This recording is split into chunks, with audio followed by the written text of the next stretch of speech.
அன்பு உள்ளங்கள் அனைவருக்கும் வணக்கம்.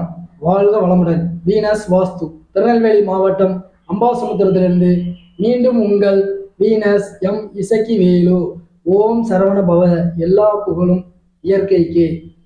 வீனஸ் அப்படின்னாலே ஒரு நாள்தோறும் பார்த்தீங்கன்னா ஒரு வித்தியாசமான, நான் ஒவ்வொரு நாளும் ஒவ்வொரு விஷயத்தை கொடுப்பேன். என்னுடைய வீடியோ தகவலை பண்ணி நீங்கள் பார்த்தீங்கன்னா அதற்குள் நிச்சயமாக ஒரு வித்தியாசமான ஒரு ஒரு சப்ஜெக்ட் அதில் இருக்கும். நீங்கள் அதை பொறுமையாக பார்த்தா மட்டும்தான் கிடைக்குமே தவிர, நான் எனக்கு தேவையான விஷயங்களை மட்டும் பார்ப்பேன் அப்படின்னா நிச்சயமாக அது கிடைக்காது. இன்று நான் பார்க்கக்கூடிய ஒரு அற்புதமான விஷயம்தான், எனக்கு தெரிந்த என்னுடைய வாழ்க்கையிலும் சரி, நான் இப்போ பண்ணிக்கிட்டு இருக்க சில மாற்றங்களும் சின்ன சின்ன விஷயங்கள் தான் மக்களுக்கு கொடுக்க முடியும். மிகப்பெரிய விஷயங்களை நம்ம கொடுத்தாலும் கூட சின்ன சின்ன விஷயங்களை நம்ம அப்டேட் பண்ணுறோம். அந்த வகையில் இன்று நாம் பார்க்கக்கூடிய ஒரு அற்புதமான விஷயம்தான் பட்ஜெட். பட்ஜெட் வாஸ்து வீடு. இது பொதுவான ஒரு டைட்டில் தான். இது நான் இருந்தாலும் இதை வாஸ்துவோடைய கம்பேர் பண்ணி நமக்கு தேவையான சில விஷயங்களை நான் அதில் ஒரு இன்புட்டாக கொடுத்துருக்கேன். இப்போ பொதுவாகவே ஒரு வீடு அப்படின்னு எடுத்துக்கிட்டோம் அப்படின்னா, வாஸ்து முறைப்படி கட்டியிருந்தாலும் சரி, வாஸ்து முறைப்படி உங்கள் வீடே இல்லை அப்படின்னாலும் சரி, நான் சொல்லக்கூடிய இந்த விஷயத்தை நீங்கள் ஃபாலோ பண்ணுங்க. அப்போ அது என்ன அப்படின்னா, ஒரு வீட்டில் பட்ஜெட் அப்படிங்கிறது பட்ஜெட் அப்படின்னா என்ன விஷயம்னு பார்த்தீங்கன்னா, ஒரு ஆண்டு தேவைக்கான பட்ஜெட் சொல்லலாம்.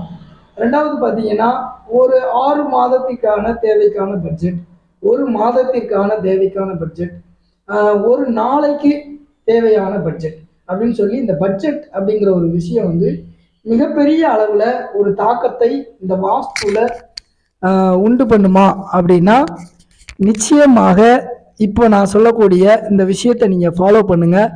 உங்கள் வாழ்க்கையிலும் சரி, நான் இதை ஃபாலோ பண்ண ஆரம்பித்ததுக்கப்புறம் என்னுடைய வாழ்க்கையிலும் சரி நடந்த நிறைய மாற்றங்கள் இருக்குது. நான் அதை ஃபாலோ பண்ணதுனால நீங்களும் அதை சரியான முறையில் ஃபாலோ பண்ணி எடுத்துகிட்டு போனால், குறிப்பாக பெண்கள் அப்படின்னு சரி, ஆண்களாக இருந்தாலும் சரி, என் வீட்டில் அவங்க பண்ணலை இவங்க பண்ணலைன்னு சொல்கிற காரணங்களை விட்டு உங்களுக்கு தோணுதா, இப்போ நீங்கள் ஒரு சரியான நபராக இருக்கீங்க அப்படின்னா அதை ஃபாலோ பண்ணுங்கள். நம்பர் 1 என்ன அப்படின்னு பார்த்தீங்கன்னா, இப்போ எல்லாருமே மாதம் அப்படிங்கிற ஒரு விஷயத்தை நோக்கி தான் பட்ஜெட் போடுவோம். பேங்க் அப்படின்னு பார்த்தீங்கன்னா வருடாந்திர கணக்கு முடிப்பு, அப்புறம் 6 மாதத்திற்கு ஒருக்க கணக்கு முடிப்பு அப்படின்னு சொல்லி பண்ணுவாங்க. நம்ம வீடை பொறுத்த வரையில் மாதத்திற்கு ஒரு முறை அப்படிங்கிறது தான் பட்ஜெட் தாக்கல். இதுதான் எல்லாருடைய அடிப்படையான ஒரு விஷயமா நம்ம பார்க்குறோம். அந்த வகையில் நானும் ஒரு மாதத்திற்கு ஆன ஒரு பட்ஜெட்டை எப்படி பண்ணணும், நம்ம அதை எவ்வாறு ஃபாலோ பண்ணணுங்கிறத நான் உங்களுக்கு சொல்கிறேன். நம்பர் 1 என்னன்னு பார்த்தீங்கன்னா, இப்போ ஒரு மாதத்திற்கு தேவையான நார்மலாக இப்போ உங்களுக்கு வாடிக்கை இப்போ இருக்கிற லைஃப் ட்ரெண்டிங்கில் நமக்கு என்னென்ன செலவுகள் இருக்குது அப்படிங்கிறது எல்லாருடைய லைஃப்லையுமே தெரியும். ஒரு மாதத்திற்கு நமக்கு இவ்வளவு செலவாகுது அப்படிங்கிறது ஓரளவு தோராயமாக எல்லாருக்குமே தெரிந்த ஒரு விஷயம்தான். அப்போ அந்த தெரிந்த விஷயத்தை நீங்கள் ஒரு லிஸ்ட் அவுட் பண்ணுங்க. அந்த லிஸ்ட் அவுட் பண்ணுறதை ஒரு பேப்பரில் நீங்கள் எழுதுங்க. இந்த தேதி முதல் இந்த தேதி வரை அப்படின்னு சொல்லி எழுதுங்க. இப்போ உதாரணத்துக்கு இப்போ ஆகஸ்ட் மாதம் வருது, ஆகஸ்ட் 1 முதல் அப்படின்னு போட்டுக்கோங்க. ஆகஸ்ட் 1 முதல் ஆகஸ்ட் 31 வரைக்கும் நம்ம செய்யக்கூடிய பட்ஜெட் அப்படின்னு சொல்லி ஒன்று போடுங்க. அதில் செலவு கணக்கு விவரம் அப்படின்னு சொல்லி எழுதுங்க. 1. ரெண்டாவதாக பார்த்தீங்கன்னா, அதில் என்னென்ன செலவுகள் அப்படிங்கிறத நீங்கள் குறிப்பிடுங்க. வீட்டு வாடகை, மளிகை ஜாமான், காய்கறி எல்லாத்தையும் லிஸ்ட் அவுட் பண்ணுங்கள். எல்லாத்தையும் லிஸ்ட் அவுட் பண்ணி ஒரு பேப்பரில் நீட்டாக எழுதி நீங்கள் என்ன பண்ணுங்கள், நான் வெள்ளை பேப்பரில் எழுதணுமா, மஞ்சள் பேப்பரில் எழுதணுமா, கருப்பு கலரில் எழுதணுமா அப்படின்னா நீங்கள் நிச்சயமாக ஒரு ஒயிட் பேப்பர்லேயே எழுதுங்க. எழுதி அதை நீங்கள் மேலே எப்போதுமே அந்த செலவு கணக்கு எழுதிட்டு என்ன பண்ணக்கூடாது அப்படின்னா, ஒரு ஒரு ஒரு சிவப்பு கலர்லேயோ அதை ஒரு டிராயிங் மாதிரி பண்ணுவீங்க, அந்த மாதிரிலாம் பண்ண வேண்டாம். பியூராக நீங்கள் ப்ளூ கலர் இங்க் இருக்குது அப்படின்னா அதை எழுதுங்க. எழுதி முடிச்சுட்டு உங்களுக்கான ஒரு பட்ஜெட் ஒரு 10 விஷயம் இருக்குதுன்னு வைங்க. அந்த 10 விஷயத்துக்கு கீழே நீங்கள் குறிப்பாக அண்டர்லைன் பண்ணுங்க. ஒரு க்ளோஸ் பண்ணுங்க, அதாவது அண்டர்லைன் பண்ணி அதை வந்து ஃபினிஷ் பண்ணுங்க. ஃபினிஷ் அப்படின்னு கூட நீங்க எழுதிக்கலாம். முடிவு பெற்றது அப்படின்னு கூட எழுதுங்க. இப்போ அதை வந்து நான் எப்போ எழுதணும், இந்த வந்து நம்ம எந்த நாட்கள்ல எழுதணும் அதையும் கேட்பாங்க இல்லையா மக்கள். 31ஆம் தேதி, இப்போ உதாரணத்துக்கு கடந்த மாதம் இப்போ வந்து 31ஆம் தேதி முடியுது அப்படின்னா அன்னைக்கு நைட்டு நீங்க அடுத்த மாத பட்ஜெட்டை வந்து நீங்க வந்து தொடங்கி இருக்கணும். இதுதான் உண்மை. இது வந்து வாழ்க்கையில மிகவும் வந்து ஒரு பிரதிபலிக்கக்கூடிய ஒரு விஷயத்த வந்து நிச்சயமா கொடுக்கும். இதை நம்புறவங்க பண்ணுங்க, நம்பாதவங்க விட்டுட்டு கடந்து போயிட்டே இருங்க. சின்ன சின்ன விஷயம்தான் நான் வந்து மக்களை வந்து டியூன் பண்றதுக்கு எவ்வளவோ அனலைசிஸ் பண்ணி நான் கொடுக்குறேன். என்ன ஃபாலோ பண்ணக்கூடிய மக்களுக்கு இது தேவையான ஒரு விஷயமா இருக்கும்னு நான் நம்புறேன். அவ்வளோதான். அப்போ இந்த பட்ஜெட் அப்படிங்கிற ஒரு செலவு கணக்கு எழுதினதுக்கு அப்புறம் அதை ஃபினிஷ் பண்ணி நீங்க க்ளோஸ் அப்படின்னு சொல்லி எழுதி அதற்கு வந்து நீங்க தேங்க்ஸ் டு நேச்சர், நான் வந்து எப்போதுமே எல்லாம் உள்ள இயற்கைக்கு நன்றின்னு சொல்லி எழுதுவேன். திருச்செந்தூர் முருகருக்கு நன்றி, திருப்பதி பெருமாளுக்கு நன்றின்னு சொல்லி நீங்க நன்றியுடன் அந்த வேடை முடிச்சுட்டு நீங்க அண்டர்லைன் பண்ணிருங்க. அண்டர்லைன் பண்ணி நீங்க வந்து அதை எந்த இடத்துல வைக்கணும்னு பார்த்தீங்கன்னா, குறிப்பாக உங்க வீட்டில் வந்து வடக்கும் மேற்கும் சந்திக்கக்கூடிய அந்த வடமேற்கு மூலைன்னு சொல்லுவோம் இல்லையா, அந்த வடமேற்கு மேற்கு சுவரில் பெட்ரூம் பக்கத்தில், இப்போ எல்லா வீடுகள்லையுமே வடமேற்குல பெட்ரூம் இருக்கும். அந்த பெட்ரூம்ல அந்த விண்டோ பக்கத்தில் நீங்க அதை தெரியும்படியாக ஒட்டினாலும் சரி, ஒட்டுறதை விட அது ஒரு அது ஒரு ஒரு ஒரு அமைப்பாக அதை வந்து நீங்க தெரிகிறது போல நீங்க ஒட்டி வச்சுக்கலாம். அப்படி இல்லைன்னா ஒரு ஸ்லைடு மாதிரி தொங்க விட்டுக்கலாம். இது ரொம்ப ரொம்ப நல்லது. இதை செஞ்சு பாருங்க.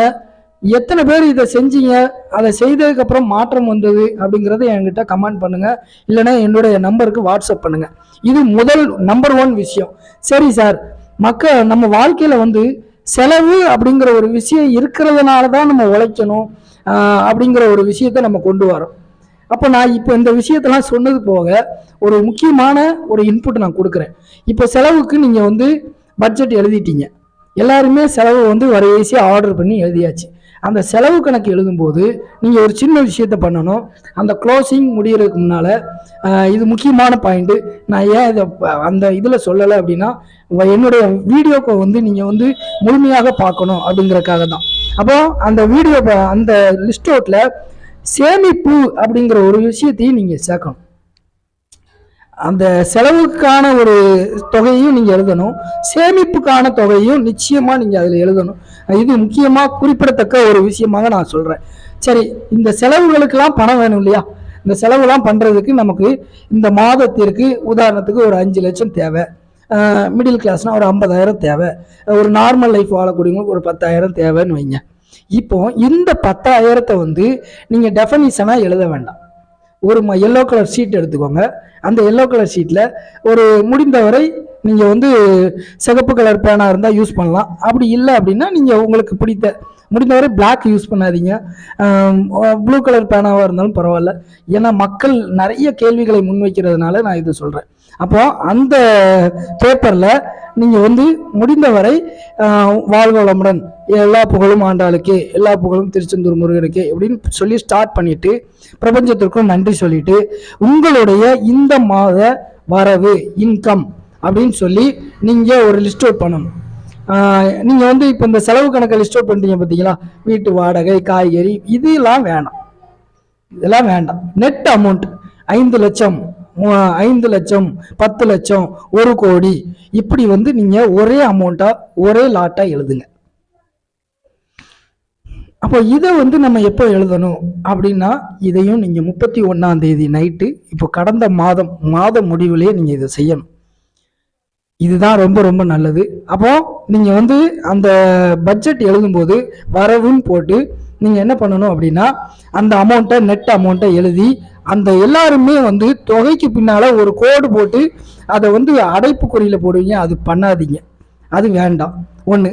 ரெண்டாவது பார்த்தீங்கன்னா, அந்த நான் இப்போ வரவு இப்போ வடமேற்கு மூலையில் மாட்டக்கூடிய அந்த வரவு செலவு பட்ஜெட் செலவு கணக்கை வந்து கீழே க்ளோஸ் பண்ணுங்கன்னு சொல்லுவேன். ஆனால் நீங்கள் வந்து இப்போ நான் சொல்கிறேன், இந்த அமௌண்ட்டு இப்போ வரவுன்னு போடுறீங்க இல்லையா, வரவு செலவு கணக்கில், வரவு கணக்கில் நீங்கள் ஒரு அமௌண்ட்டை எழுதி அந்த அமௌண்ட்டுக்கு அப்புறம் ஒரு கமா போடுங்க. கமாவை வந்து தொடர்ச்சியாக போடுங்க. ஒன்று. அதற்கு கீழே நீங்கள் தயவு செய்து அண்டர்லைன் பண்ணாதீங்க. அப்புறம் நீங்கள் வந்து அந்த பிரபஞ்சத்திற்கு நன்றி இதெல்லாம் ஃபர்ஸ்ட்லேயே போட்டுருங்க. இது வந்து ரொம்ப ரொம்ப நல்லது. அப்போ நீங்கள் வந்து அதை வந்து முடிவுக்கு கொண்டு வராதீங்க. அது ஒரு சுழற்சி முறையில் அது எப்போதுமே கண்டினியூட்டிவாக இருக்கணும் அப்படிங்கிறது தான். அந்த கண்டினியூட் அப்படிங்கிற ஒரு விஷயத்த நான் கொண்டு வர சொல்கிறேன். இது ஒரு சின்ன விஷயம்தான், ஃபாலோ பண்ண பாருங்கள்.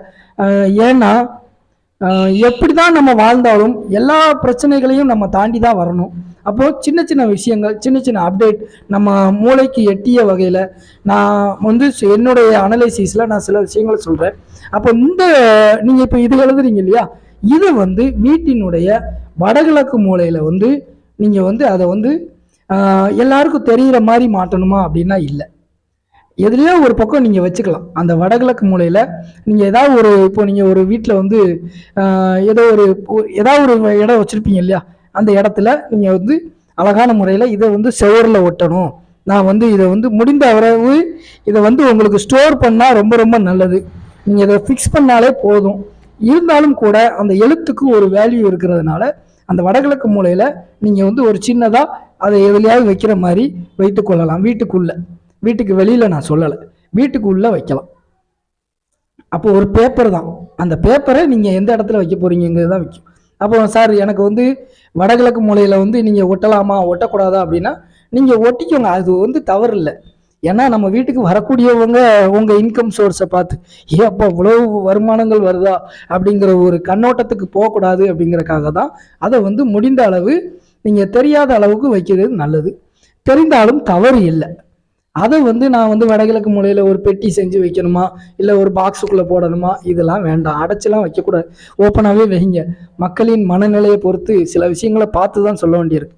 அப்போ எல்லாருமே இந்த ரெண்டு விஷயம், வரவு செலவு, செலவுக்காக தான் வரவு தேவைப்படுது, இன்கம் அவுட் கோயிங் அப்படிங்கிறது ரொம்ப ரொம்ப முக்கியம். நான் இந்த ரெண்டு பாயிண்ட்டு இந்த வாஸ்துவோடு இணைந்து அவுட்னா என்ன, இன்னுனா என்னங்கிறத நான் உங்களுக்கு எனக்கு தெரிந்த நாலேஜுக்கு நான் இதை ஒரு சின்ன விஷயமாக இது மக்களுக்கு பெரிய அளவில் பயன்படும் நான் நினைக்கிறேன். எல்லாருமே பண்ணி பாருங்க. இன்னும் வந்து இதில் வந்து நம்ம இன்னும் மக்கள் மனதில் இருக்கக்கூடிய ஒரு விஷயம் என்னன்னா, திடீர்னு ஒரு செலவு வரும் சார், திடீர்னு ஒரு நான் வந்து அதை எதில் கொண்டு போய் எழுதுறது அப்படின்னா, நான் க்ளோஸ்ன்னு சொல்லிட்டேன், அதுக்கு கீழே வந்து நீங்கள் எழுதலாம் செய்யாதீங்க. ஆனால் நீங்கள் வரவுல வந்து இன்க்ரீஸ் பண்ணுங்கள். இப்போ வந்து செலவுல இன்க்ரீஸ் பண்ணாதீங்க. வரவு அப்படிங்கிற போட்டிருக்க விஷயத்துல வந்து ஒரு 50,000 இன்க்ரீஸ் பண்ணுங்க. அந்த விஷயம் வந்து இந்த செலவை வந்து நிச்சயமா ஒரு மாற்றத்திற்குரிய ஒரு நன்மை தரக்கூடிய ஒரு விஷயத்துக்கு நம்மளை பயன்பட வைக்கும். அப்போ செலவுங்கிறது ரொம்ப முக்கியம். அந்த செலவு லிஸ்ட்லேயும் வந்து ஒரு சேமிப்பிற்கான ஒரு செலவையும் நம்ம எடுத்து வைக்கணுங்கிறது தான் அந்த பட்ஜெட் அப்படிங்கிறது தான் உண்மை. இந்திய நம்ம நிதி அமைச்சர் நிர்மலா சீதாராமன் நம்ம வந்து பட்ஜெட் போடும்போது கூட மிக தெளிவாக ஒரு நிதி ஆண்டிற்கான பட்ஜெட் அப்படிங்கிறது வந்து மிக முக்கியம். அப்போ எல்லா வீட்டிலையுமே வந்து கவர்மெண்ட்டாக இருந்தாலும் சரி, ஒரு கம்பெனியாக இருந்தாலும் சரி, ஒரு நம்ம வசிக்கிற வீடாக இருந்தாலும் சரி, இதை நிறைய பேர் ஃபாலோ பண்ணுறது இல்லை. நான் இந்த விஷயத்தை எவ்வாறு எடுத்தேன், எவ்வாறு இதை வந்து நான் உங்களுக்கு தெரியப்படுத்தினேன், இதை நான் எந்த வீட்டில் பார்த்தேன், இதை எப்படி நான் கண்டுபிடிச்சேன் அப்படிங்கிறத நான் வந்து வரும் நாட்களில் நிச்சயமாக சொல்கிறேன். எல்லாருமே இதை ஃபாலோ பண்ணி பாருங்கள். மாற்றங்கள் வந்த பிறகு நீங்கள் வந்து என்னுடைய வாட்ஸ்அப் நம்பருக்கோ இல்லை நிறைய பேருக்கு தெரியப்படுத்துங்க. ரொம்ப ரொம்ப நல்ல விஷயம். இன்று இந்த அரிய தகவலை உங்களுக்கு வழங்க எனக்கு வாய்ப்பளித்த எல்லாம் வல்ல இயற்கைக்கும் நன்றியை தெரிவித்துக் கொள்கிறேன். மீண்டும் ஒரு நல்ல இயற்கை வாஸ்து தகவலோடு உங்களை சந்திக்கிறேன். வாழ்க வளமுடன். நன்றி, வணக்கம்.